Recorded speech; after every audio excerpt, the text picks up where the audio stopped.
Okay, here we are on single spare cast off the left shoulder, followed by an overhead cast.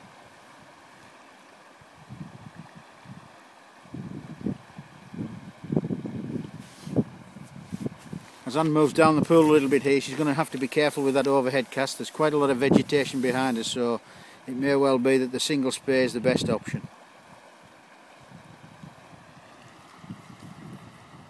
And there we go. That avoids getting hung up in the ferns behind her. Again, a little movement. Notice the left hand moving the rod, enticingly presenting the fly in front of the salmon.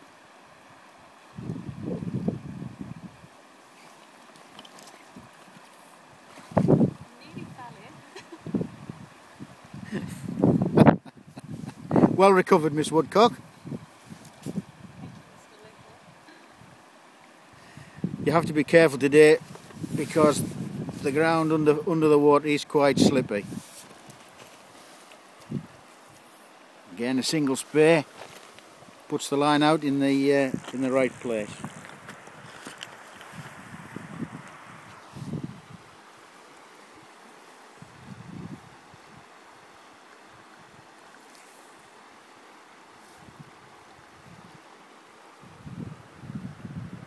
Here I've gone down, you can see Anne's fly line working its magic down the pool. She's going to fish the line out under the dangle and then make another cast.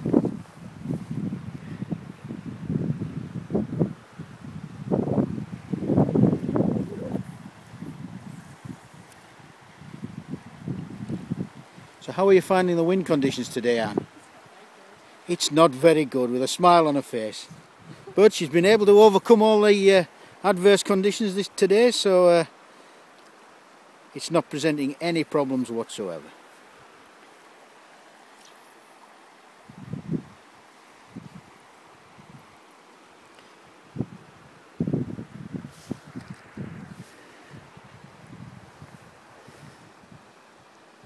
Fish seem to have gone a little quiet now. They're not actually showing anywhere in the pool.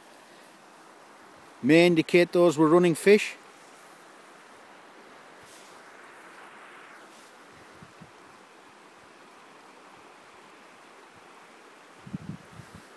When fish are doer like this, it's just a case of trying all sorts of little different things, ways of presenting the fly, speed of presenting the fly, depth at which you're going to present the fly. So Anne's trying all those things out with the way that she's going to mend the line and the angle that she's going to cast. Still keen on moving this fly a little bit with her left hand as it comes into the slow water.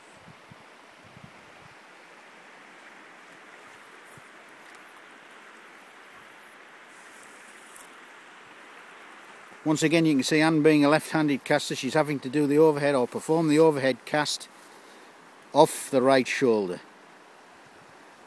there anything I can do to improve the fly and the presentation in the water? The only thing we could do that's slightly different here, we could actually start stripping the fly in a little bit. So as soon as the fly hits the water on the far side, Anne's, what she's now going to do is she's going to strip it in short jerks, just to see if that adds a little bit of enticement to the fly.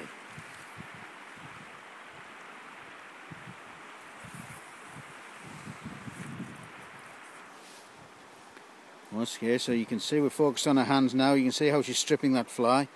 This is what we would normally call in the fishing world as the induced take if we get a salmon on. We're actually encouraging the salmon to actually chase the fly rather than just wait for the fly to come to its lie.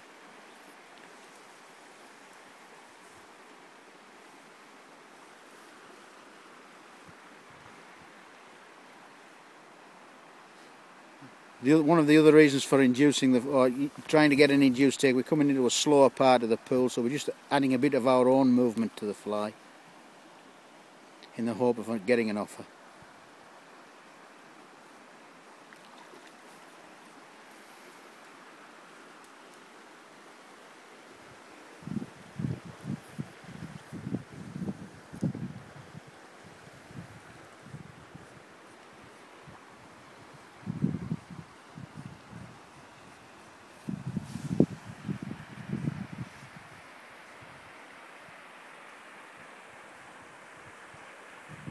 It's always important when you're in a pool not just to focus on the end of your fly line, but scan the pool, see if there are any movements in the surface film, see if there's a fish showing, and then you can prepare to cover that fish and hopefully get a take.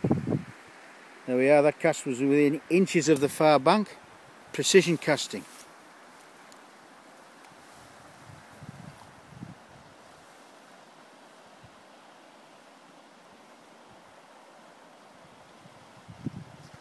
There's a fish just shown in the fast water behind, and I'm just going to scan back. It may well mean that that fish that we heard before is actually still there. So yes, there we are, there's the little riffle at the top where the fish is.